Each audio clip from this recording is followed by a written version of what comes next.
Amplifier na naman mga idol. Bali napalitan na natin yung mga pyesa niyang sira. Transistor na maliit, dalawang malaki, tsaka dalawang kabog na capacitor. Bali nakakabit naman na siya. Kailangan na lang natin yung kanyang board tsaka yung mga pyesa niya. Na-check ko naman na lahat yan eh. Bali nakakabit na lahat ng pyesa. Tapos tinester ko lahat yung mga transistor niya, mga resistor. Okay naman na yung iba. Lahat ng sira napalitan na natin.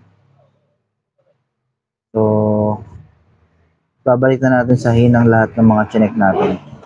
Let's go!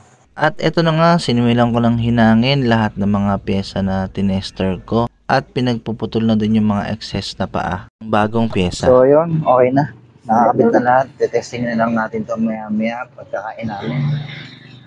Dito kami nagla-lunch eh. So mamaya na lang ulit. So ito na nga, tapos na kami mag-lunch. Kaya testingin na natin to mga idol. Kung success ba yung pag-repair natin dito sa amplifier na to. Lagyan ko muna ng speakers, tsaka audio input.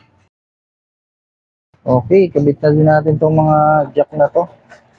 Galing ng preamp. And then power on.